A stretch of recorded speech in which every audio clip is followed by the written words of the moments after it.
Lidai vai durar cerca de 5 anos. Presidente da República saúda o papel dos jornalistas moçambicanos pela passagem da sua data. Omar al-Bashir cede à pressão de manifestantes e renuncia ao poder.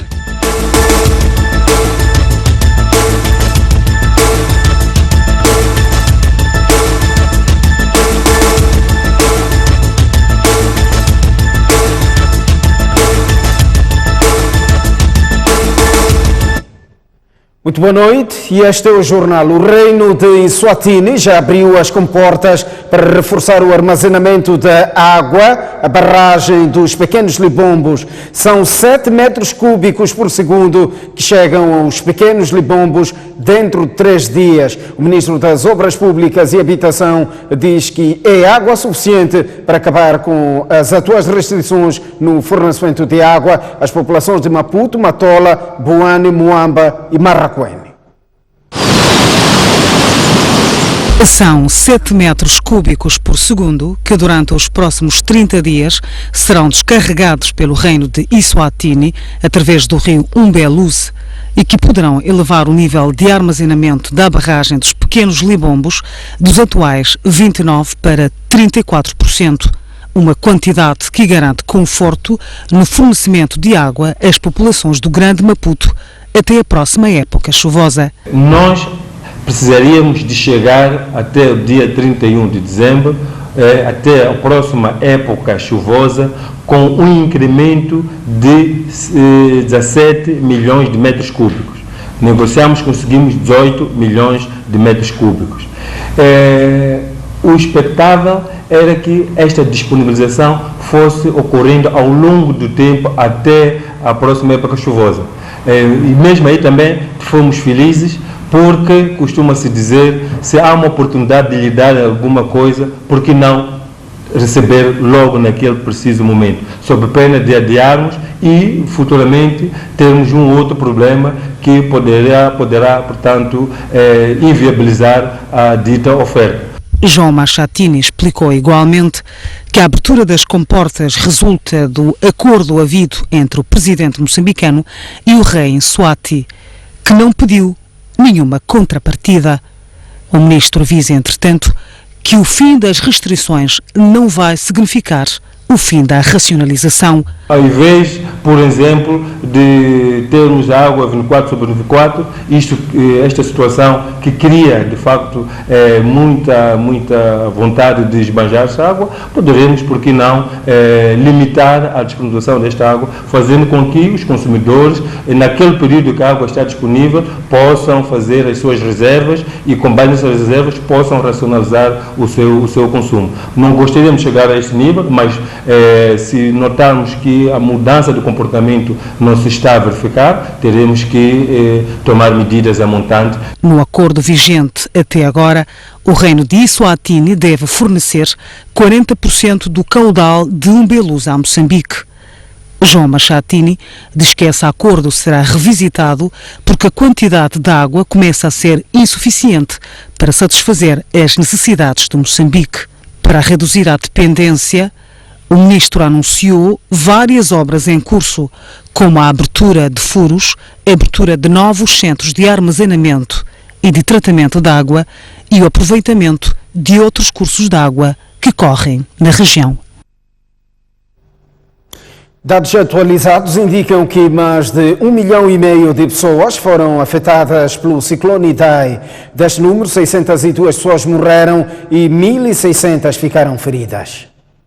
Assistência em bens alimentares. Assistimos 1.249.778 pessoas com diversos produtos alimentares, o que corresponde a cerca de 8.350 toneladas de cereais, feijões e outros produtos, dos quais 408.304 pessoas nos centros de acomodação e 841.474 pessoas fora dos centros de acomodação, nas províncias já mencionadas.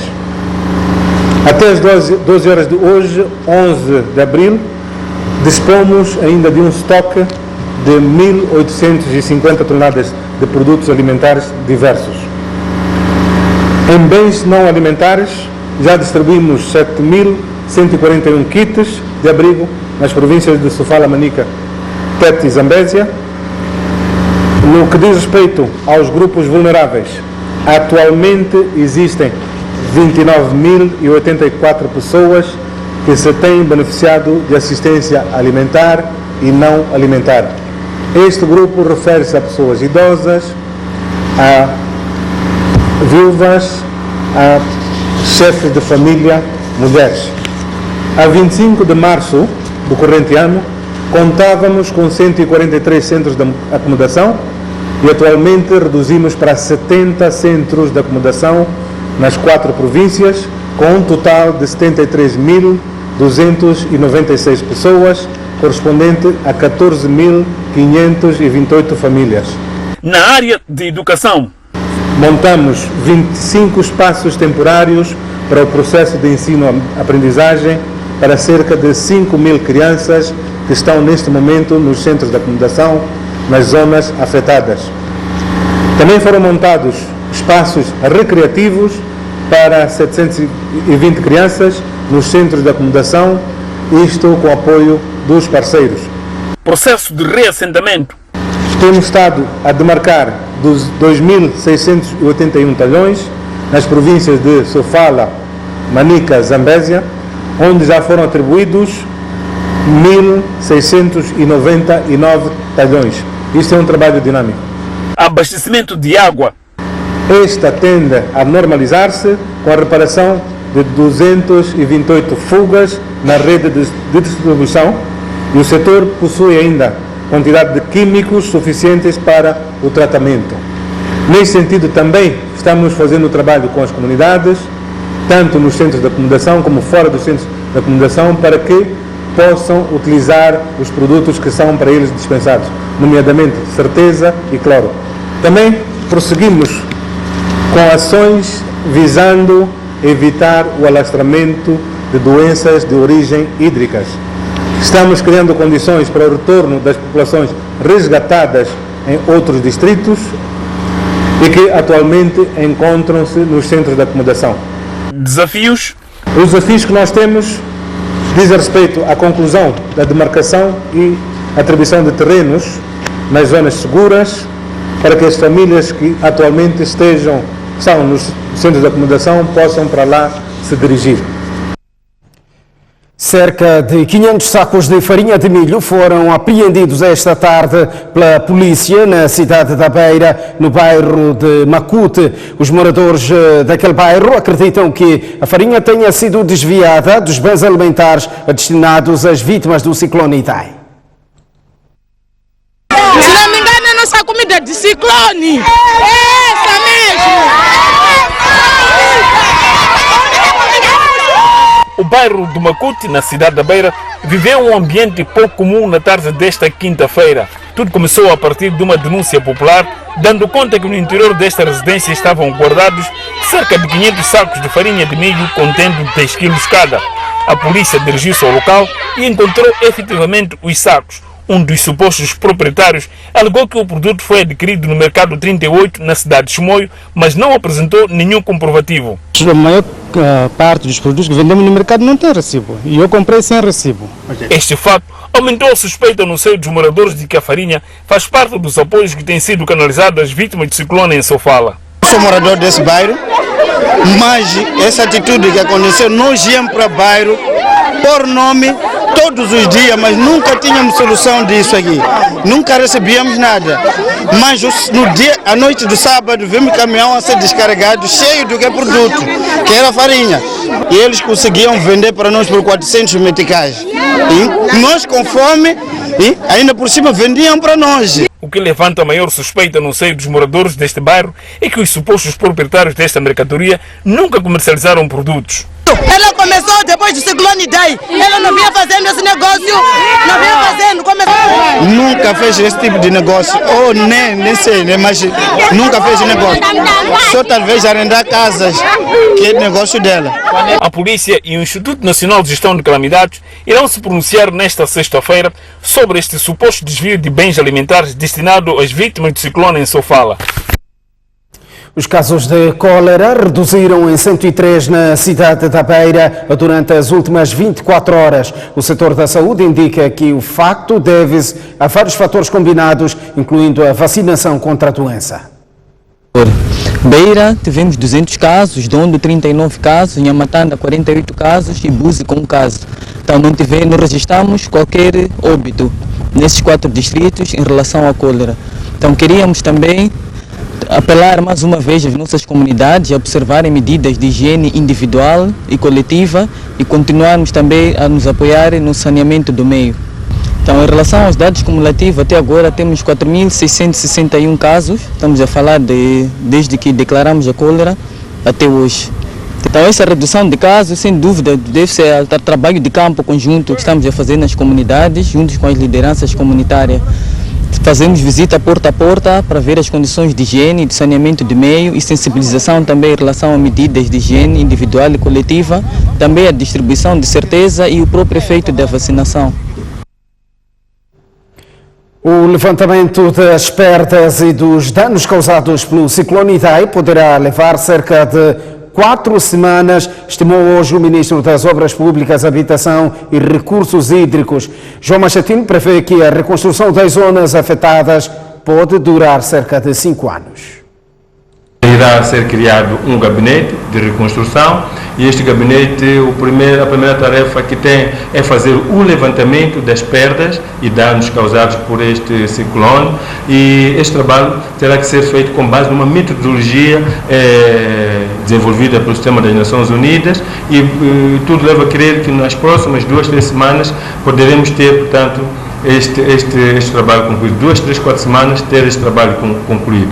Com base neste trabalho, este mesmo gabinete está encarregue de promover a tal conferência internacional de doadores que irá decorrer na cidade da Beira, com o envolvimento de todos os dirigentes que dirigem os locais que ficaram afetados, desde os governadores provinciais, os administradores, os presidentes dos conselhos autárquicos e parceiros de cooperação também.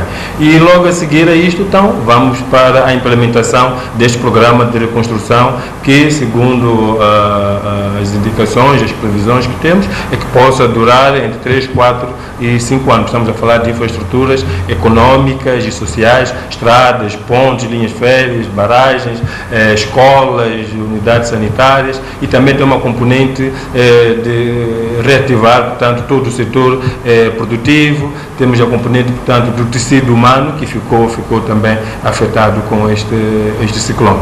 O ministro falava nesta quinta-feira no encontro que manteve com a presidente da Assembleia Nacional da Confederação Suíça. Após a reunião, Machatini informou que as partes definiram um modelo para a gestão sustentável da água nas comunidades rurais moçambicanas. Chegamos, portanto, ao entendimento que devemos capacitar as comunidades para estas poderem, portanto, fazer a gestão destes sistemas. E outro aspecto que tem a ver com o envolvimento do setor privado na gestão dos sistemas. Como sabem, o setor privado é que garante a sustentabilidade, quer seja técnica, assim como financeira, de todo este tipo de investimento. Já a Suíça garantiu mais apoio não quantificado a Moçambique nos setores de água e saneamento, assim como para as vítimas do Idai. Dans ce sens-là, nous avons discuté avec Monsieur le ministre sur la participation et la continuation de la participation de notre pays, c'est la Suisse, au fonds PRONASA. On soutient le fait qu'il y a un élargissement de ce fonds au setor privé. Deputados suíços também fazem parte da delegação liderada pela presidente da Assembleia Nacional da Confederação Suíça, que está em Moçambique. As vítimas das inundações da Vila 7 do distrito de Buzi, na província de Sofala, negam retornar às suas zonas de origem e exigem com urgência a atribuição de talhões em áreas seguras. No posto administrativo de Guaraguara, uma zona alta do distrito de Buzi, para onde foram dirigidas grande número das vítimas das inundações, alguns afetados clamam por melhores condições e querem ver a dieta alimentar a melhorar. Contudo, para estas vítimas, a solução é que se encontre com urgência uma zona segura para refazer as suas vidas. E já não querem retornar à Vila 7 do distrito do Buzi. Nós tínhamos nossas casas, nós tínhamos nossas condições, mas aqui não temos as condições que tínhamos lá. Então estamos à procura de se estabilizar num terreno para recomeçarmos a vida, porque perdemos tudo. Dormimos no ar lento, não temos, as tendas acabaram e há muita gente. Dormimos fora.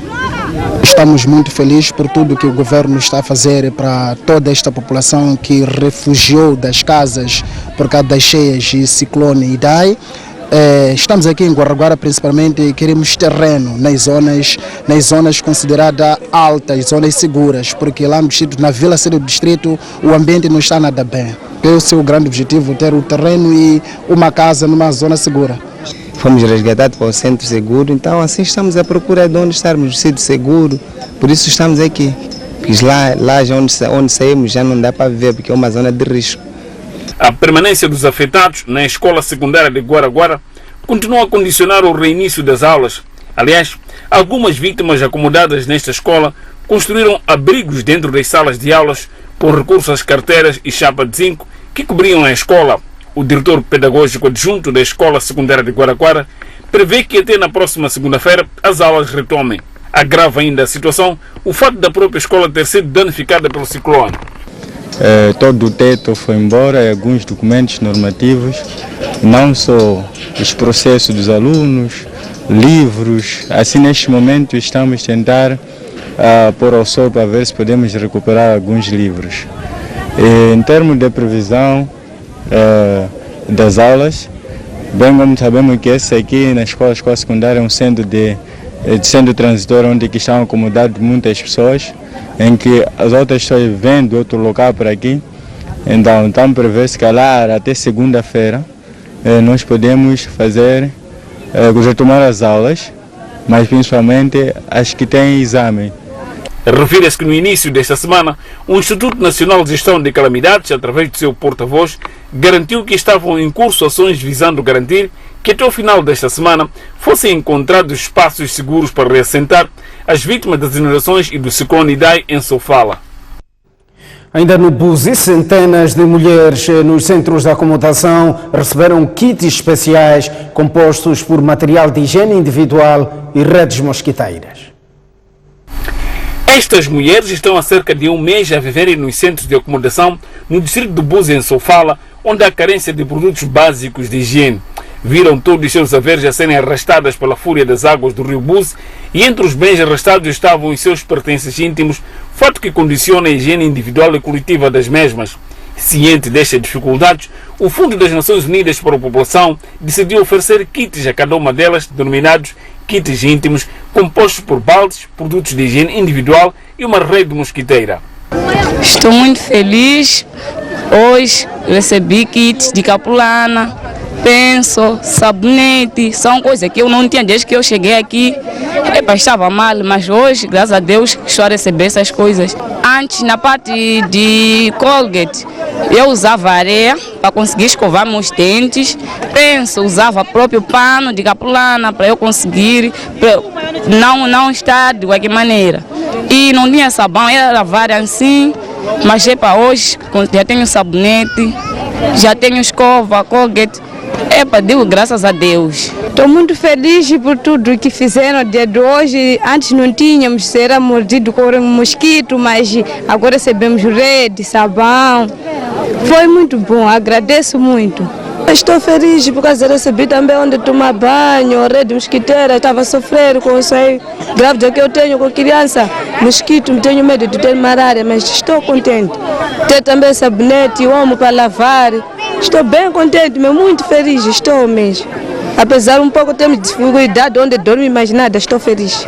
Rosa Andrien, coordenadora humanitária e especialista em reprodução sexual que pertence ao Fundo das Nações Unidas para a População, explica por que dar especial atenção às mulheres nas zonas afetadas por um desastre natural.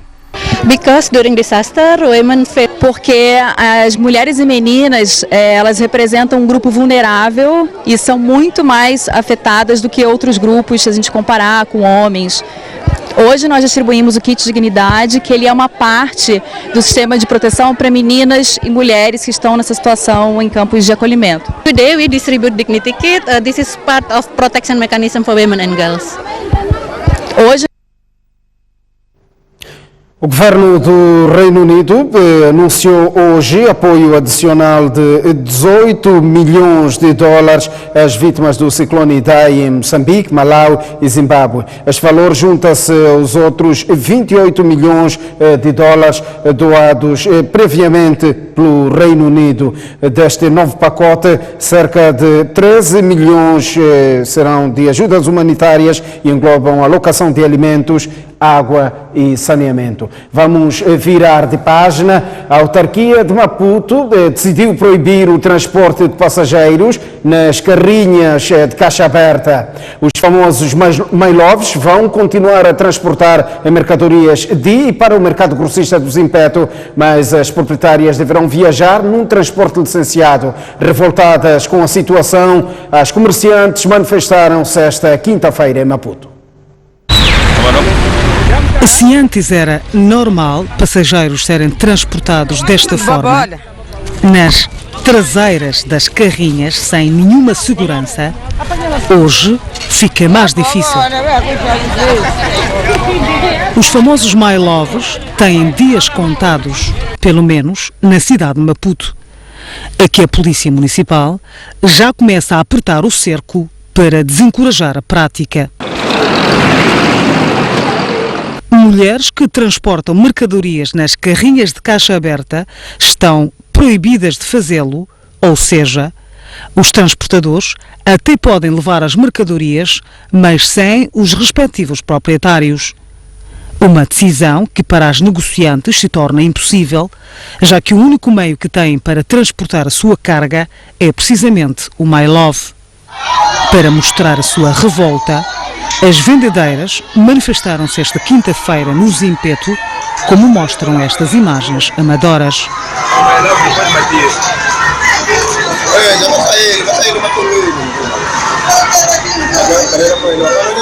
Mas vamos fazer como se não é transporte. É difícil o transporte. Ficamos 3 horas de tempo ali na paragem. Não tem transporte. Se houvesse transporte, não íamos usar. Houve greve de mulheres que vão guerrear no mercado, porque a polícia não aceita que carregarem no MyLove. Dizem que tem que carregar no MyLove aquilo de Chijumba e eles subirem machibombo. Mas machibombo é pouco. O que nos ajuda mais é MyLove. Os transportadores também vêm-se encurralados. Dizem que não têm emprego e transportar vendedeiras com as suas trouxas é a única forma de ganharem a vida. Como que eu não trabalho, eu estou a aproveitar para não roubar, para conseguir apanhar alguma coisa para os meus filhos, ir na escola, é isso. Se fosse assim, tivesse trabalho, eu poderia dormir, ir trabalhar. Agora não tenho nenhum lado que vou trabalhar. Onde que vou trabalhar? Quando roubar, eu ir na cadeia. Estamos em Machamba, não tem um carro lá, não tem transporte. Vamos transportar, é manduengue isso aí, não saber. Não tem nenhum mais bom que vai para lá. A nova postura municipal permite apenas que as mercadorias sejam transportadas nas carrinhas de caixa aberta e que os seus donos devem seguir num transporte de passageiro licenciado para isso. Enes Comichi entrou com vontade de eliminar a praga dos mailovos em Maputo. Haverá mudanças no sistema de transporte urbano na área metropolitana de Maputo. A Agência Metropolitana de Transporte vai introduzir um modelo misto em que caberão pessoas e bens no mesmo veículo sem tirar a comodidade aos passageiros. São, na verdade, as primeiras ações estruturais levadas a cabo pela Agência Metropolitana de Transporte de Maputo, instituição criada há mais de um ano pelo governo. Em parceria com uma empresa moçambicana de montagem de viaturas, a agência quer introduzir viaturas com capacidade de transportar pessoas e bens com um mínimo de conforto. Além disso, as viaturas deverão fazer viagens para os bairros que ainda não têm estradas asfaltadas e neste momento são servidos por caminhonetas. Este veículo tem múltiplas vantagens. Porque é um veículo próprio para transporte de passageiros e tem a componente carga, que muitas pessoas que vivem nessas zonas dependem da agricultura. E se dependem da agricultura, quando se deslocam de um ponto para o outro, levam consigo alguma mercadoria, que são os produtos agrícolas. É um veículo que tem que ser aprovado, nós não produzimos coisas, nem o Grupo João Ferreira dos Santos faz isso, quer dizer, tem que homologar o veículo, tem segurança, comodidade. Mas este não é o único projeto da Agência Metropolitana de Transporte. Para este ano espera-se ainda a entrada em funcionamento de bilhete eletrônico. Isto significa que os operadores vão ser remunerados por essa via e os passageiros terão, porque eles vão realizar mais viagens, terão um custo menor comparativamente aos custos que existem atualmente. Outra ideia para revolucionar o sistema de transporte em Maputo é a criação de um aplicativo que vai dizer aos passageiros onde encontrar o próximo autocarro, o nível de lotação e até o tempo que irá levar para chegar ao seu destino, tudo através de um celular. Há lideranças internacionais do crime organizado e empresas que atuam no negócio da caça furtiva em Moçambique. A revelação é de um estudo sobre o processo de justiça criminal para os crimes sobre a fauna bravia. Caça furtiva continua a preocupação no país. As 14 áreas de conservação existentes são protegidas por 1.200 fiscais, sendo que o ideal seria 2.500 fiscais que poderiam enfrentar a sofisticação dos caçadores furtivos, que melhoram métodos de atuação no abate de animais protegidos. Temos casos reportados e conhecidos de situações de importação de armas de fogo para o nosso país, de grupos que criam empresas, que exportam troféus e que, portanto, conseguem promover a caça furtiva. A Agência dos Estados Unidos para o Desenvolvimento Internacional, USAID, estima que a caça furtiva movimenta cerca de 25 bilhões de dólares no mundo e em Moçambique calcula-se que esta prática gera anualmente acima de 70 milhões de dólares. A USAID financiou um estudo sobre o processo de justiça criminal para os crimes sobre a fauna bravia, da captura ao cumprimento da pena. Com um pouquinho de investimento e também, como foi falado, com todas as pessoas implicadas trabalhando junto, tem resultados muito bons. Carlos Lopes, que dirige a área de proteção e fiscalização na Administração Nacional das Áreas de Conservação, ANAC, diz haver impunidade nos caçadores furtivos. Se a impunidade causada por vários fatores que foram aqui apresentados contribui ou não para este crescimento, consolidação de sindicatos do crime. O governo moçambicano compromete-se a aplicar cerca de 100 milhões de dólares americanos para combater os caçadores furtivos.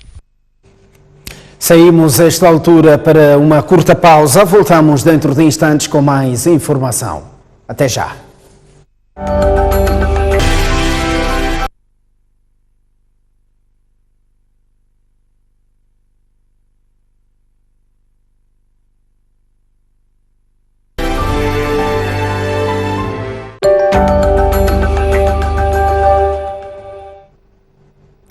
Muito boa noite, uma vez mais estamos de volta ao jornal. Celebra-se hoje o Dia do Jornalista Moçambicano, que coincide com os 41 anos da criação do Sindicato Nacional dos Jornalistas, SNJ.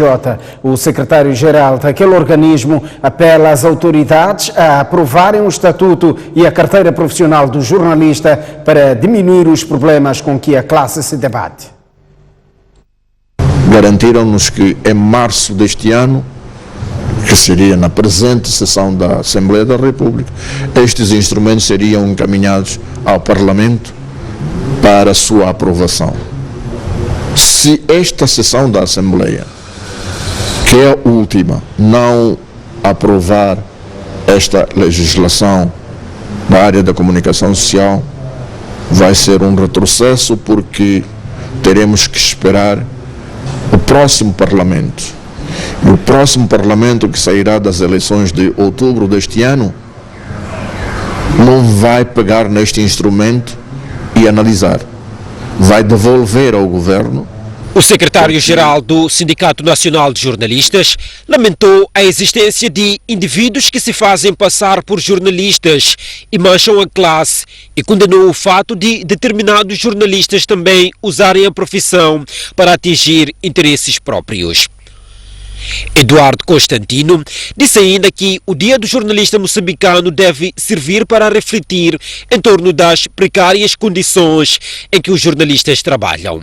Temos consciência de que trabalham em condições difíceis, alguns, como são os casos de correspondentes de órgãos de comunicação social, quer nacionais, quer estrangeiros. Quando falo de correspondentes, não me refiro apenas aos que estão na cidade de Maputo, mas me refiro também àqueles que estão fora da cidade de Maputo, nas capitais provinciais, trabalham em condições extremamente difíceis. Profissionais que utilizam bancos de jardins como seus locais de trabalho. Constantino queixou-se igualmente da violação da ética e deontologia profissional. Nós temos a consciência de que nem tudo aquilo que é publicado é resultado daquilo que nós escrevemos ou daquilo que nós entregamos aos nossos editores. As celebrações deste ano decorrem sob o lema por um jornalismo solidário para com as vítimas do ciclone Idai, que a 14 de março passado devastou a região centro do país. E o Presidente da República felicita todos os jornalistas nacionais pela passagem do seu dia. Na mensagem, Filipe Nunes destacou o papel que o jornalista desempenha na transformação da sociedade, bem como o esforço desta classe na divulgação de movimentos de solidariedade nacional e internacional diante do ciclone Idai, que afetou a zona centro do país. Filipe Nunes lembra que foi o jornalista que, durante a tragédia, transmitiu uma mensagem de consolo, esperança e da importância de se manter um espírito de coesão para que o país volte à normalidade. Ainda na sua mensagem, o Presidente da República diz que a celebração do Dia Nacional do Jornalista deve ser um momento de reflexão sobre os desafios que a profissão enfrenta, tais como a definição de um estatuto claro que ajude a minimizar as complexidades e condicionalismos do resultado final do seu trabalho, quer dentro, quer fora da redação, sobretudo para valorizar a sua contribuição na construção de um país de paz, harmonia e de progresso socioeconômico. A STV e o jornal O País tiveram uma cobertura imparcial nas eleições autárquicas de 2018, segundo uma pesquisa das organizações da sociedade civil moçambicana e o Sindicato Nacional de Jornalistas, divulgada hoje em Maputo. Durante a campanha eleitoral das eleições autárquicas, o estudo avaliou 1.603 peças jornalísticas de rádio, televisão, jornais diários e semanários. E uma das constatações é que a STV e o jornal O País não divulgaram conteúdos negativos sobre os concorrentes e seus partidos.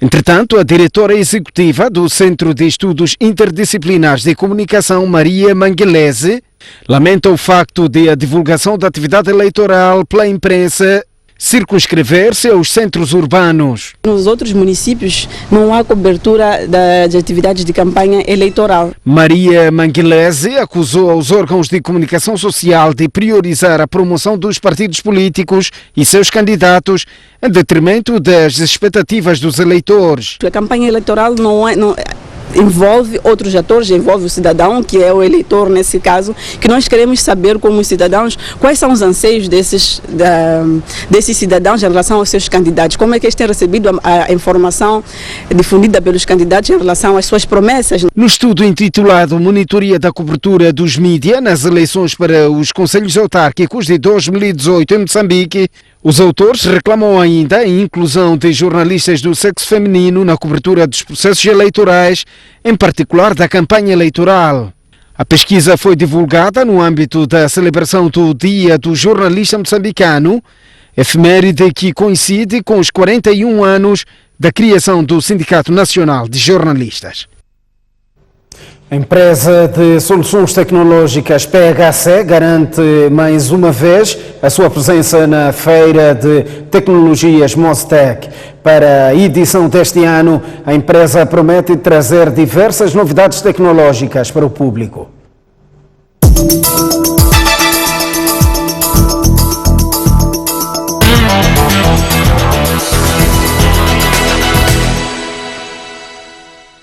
Depois da última participação na maior feira de tecnologias Mostec, a empresa de tecnologia PHC já garantiu a sua presença no evento. A experiência da quinta edição do Mostec teve um impacto positivo. Nós conseguimos no ano passado conversar com muitas pessoas sobre as nossas soluções de gestão. Foi muito importante a nossa participação porque conseguimos explicar aos gestores, aos visitantes no geral,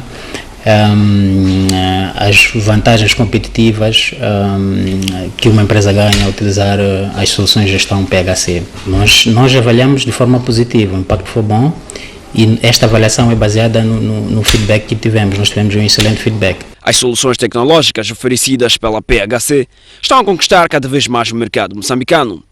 Com 30 anos de crescimento sustentado, a empresa de tecnologias conta com mais de 30 mil clientes em 25 países do mundo. Nós oferecemos soluções para a gestão de todos os tipos de empresas.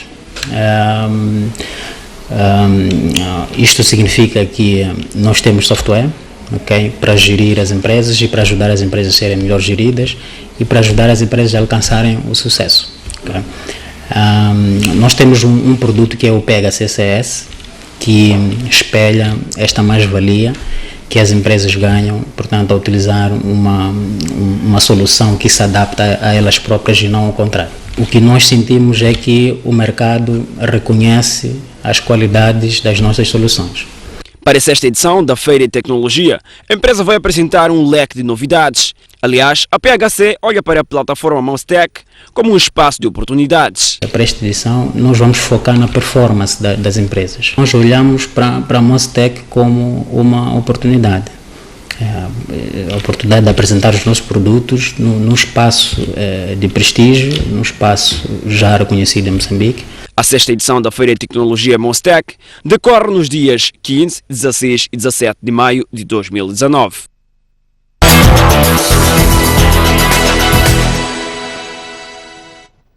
No âmbito das celebrações do dia 7 de abril, Dia da Mulher Moçambicana, as mulheres deste milénio, um movimento, discute questões ligadas à liderança e o papel da mulher no desenvolvimento socioeconómico.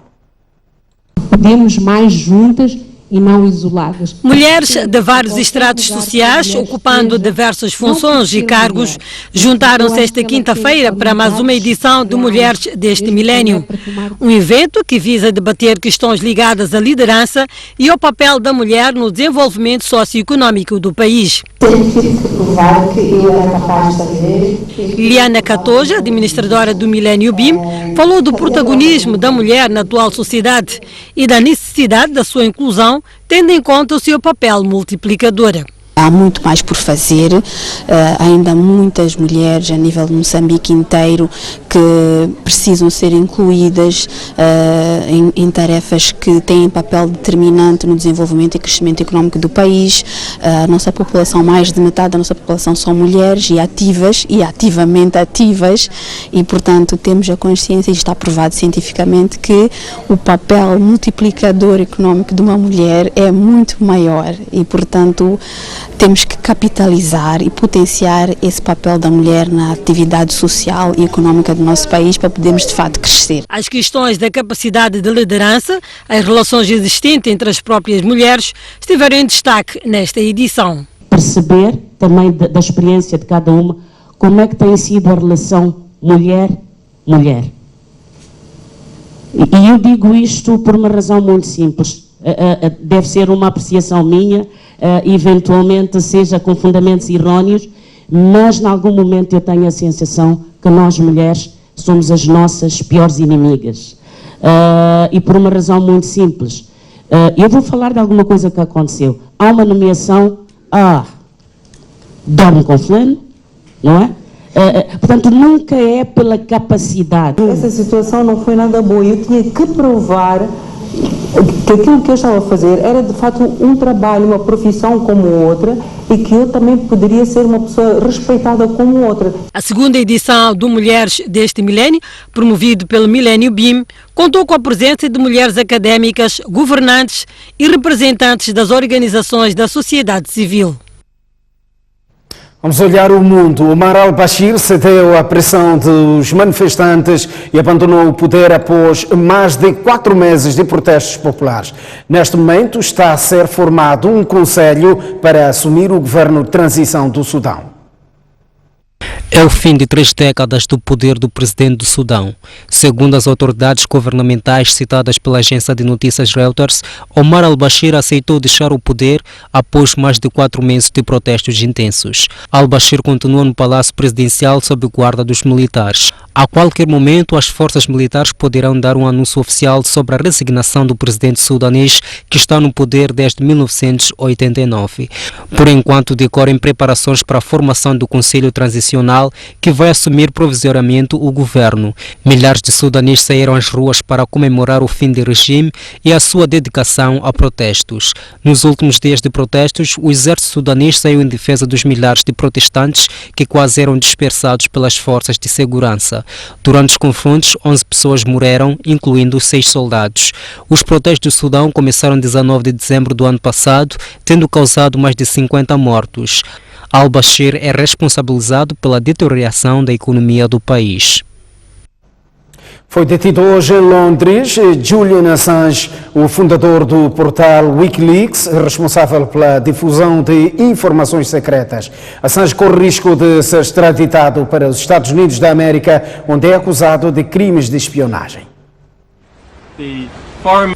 Há 7 anos que o jornalista, escritor e ciberativista Julian Assange, fundador de Wikileaks, encontrava-se refugiado na Embaixada do Equador em Londres por temer ser extraditado para a Suécia, país onde é acusado de estupro e abuso sexual.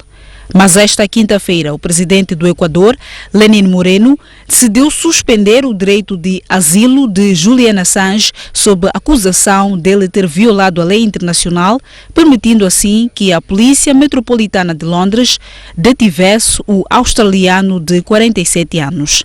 As autoridades britânicas executaram um mandado de captura baseada na acusação dele ter violado as medidas de coação e na sequência de um mandato de extradição dos Estados Unidos. Embora o presidente do Equador tenha pedido ao governo britânico que não extraditasse Assange para um estado onde corre risco de vida, há fortes possibilidades de o fundador do Wikileaks ser extraditado para os Estados Unidos, onde é acusado de crimes de espionagem. Foi em 2010 que a Wikileaks, sob a acusação de Assange, divulgou dezenas de milhares de documentos confidenciais dos Estados Unidos, incluindo sobre a guerra do Afeganistão e guerra no Iraque.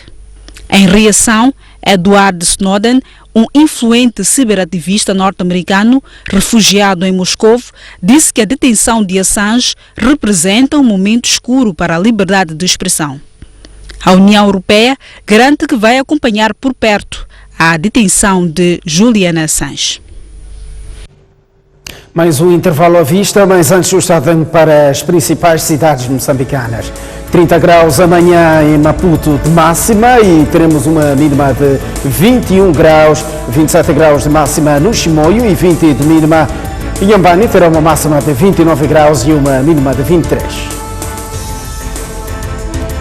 No centro do país, Tete terá uma máxima de 32 graus e uma mínima de 20, 24 graus de máxima no Chimoio e 15 de mínima.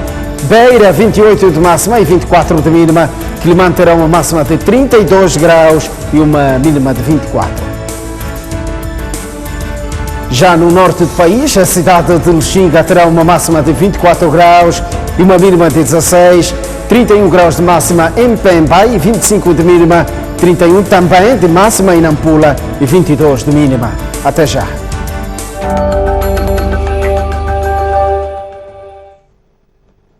Muito boa noite, uma vez mais estamos de volta ao jornal. O presidente da Federação Internacional de Futebol, Gianni Infantino, mandou o diretor para as Federações Nacionais de África e Caraíbas, Veron Mosengo Omba, para efetuar uma visita ao país com o objetivo de inteirar-se do impacto do ciclone Idai que afetou Moçambique a 14 de março. O ciclone, para além de causar mais de 600 mortos, destruiu várias infraestruturas, dentre elas as desportivas.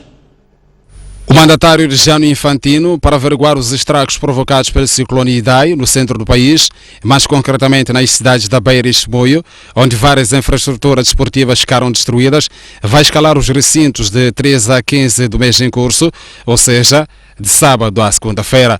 Veron Mosengomba vai visitar a cidade da Beira e outras zonas afetadas no dia 14, onde deverá avaliar o impacto da destruição de infraestruturas desportivas, nomeadamente o Caldeirão do Chiveve, o campo de ferroviário da Manga e o estádio municipal. Em carta enviada à Federação Moçambicana de Futebol, Veron Mosengomba faz saber que após esta visita, a Federação Internacional de Futebol irá dar a sua resposta em relação ao tipo de apoio que é necessário para esta situação de emergência. Aliás, Veron Mosengomba prevê manter encontros com autoridades esportivas nacionais, dentre elas o Ministério da Juventude e Desportos e a Federação Moçambicana de Futebol. Recorde-se que, por causa dos estragos do ciclone Idai nas infraestruturas desportivas na cidade da Beira e Chimoio, a Liga Moçambicana de Futebol acabou adiando o início do Moçambola 2019 de 30 de março para 27 de abril corrente. O treinador português José Mourinho é o novo embaixador de uma operação de emergência de apoio às vítimas do ciclone Idai, anunciou a Cruz Vermelha de Portugal. O ciclone Idai e as enxurradas semearam luto e deixaram um rastro de destruição em Sofala, Manica, Tete e Zambésia, na zona centro do país. O mundo não ficou indiferente à catástrofe, mobilizando-se não só para resgatar as vítimas, mas também para apoiá-las de diversas formas. Os grandes desportistas não foram exceção. José Mourinho, campeão europeu de clubes pelo Futebol Clube de Porto e Inter de Milão da Itália, ficou sensibilizado com o sofrimento dos moçambicanos. Conhecido pelo seu envolvimento em grandes causas, José Mourinho não quis deixar de se juntar à Operação Emboneiro por Moçambique, levada a cabo pela Cruz Vermelha Portuguesa e Médicos do Mundo. O treinador de futebol português apela aos portugueses para que não cessem de apoiar esta causa de Moçambique. Eu gostaria de vos pedir que não parassem, dentro das nossas possibilidades, que não parássemos de ajudar. Não deve haver, não pode haver intervalos nestas missões de ajuda ao próximo. Na ajuda ao próximo não há tempos para intervalos, não há tempos para descanso. É todos como uma equipa em direção ao objetivo final. Vamos ser só uma equipa por Moçambique e pela Beira e vamos até ao fim.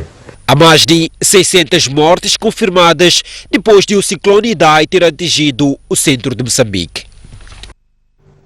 Vamos agora olhar para as artes. 3 irmãos decidiram usar a arte para transmitir a mensagem da necessidade de união na sociedade. A exposição denominada Os Mabunda está patente no Centro Cultural Camões, em Maputo. Os Mabundas é o nome da exposição coletiva lançada esta quinta-feira no Instituto Camões, em Maputo. Artefatos bélicos, cartolinas e papelão foram os materiais que alimentaram as obras de Santos, Rodrigo e Gonçalo. 3 irmãos artistas que decidiram juntar-se nesta exposição em nome da união. Gonçalo, o mais internacional dos irmãos, recorre à escultura e soldadura metálica, tendo como elemento distintivo o uso de materiais de guerra em descontinuados. Nunca estivemos desunidos, mas a união é sempre bom quando a gente consegue fazer as coisas em conjunto, né? O normal é a primeira vez que a gente faz uma exposição, os três, com o mesmo tema, que é o tema Os Mabundas. Já estamos muitos anos a trabalhar, mas nunca pensamos juntar os três, fazer exposição. Só fizemos coletivas diversas, mas os três não, essa é a primeira vez. Então essa união. Santos expõe uma evolução de desenho monocromático e trabalhos com cor e colagem que realçam pela variação estética entre as diferentes componentes. Geralmente, sou artista que não olho para a parte negativa quando vou fazendo uma pintura. O que eu pretendo fazer sempre é puxar a parte do amor, tá vendo, né? A mensagem principal é o amor, né? A união entre nós moçambicanos, tudo.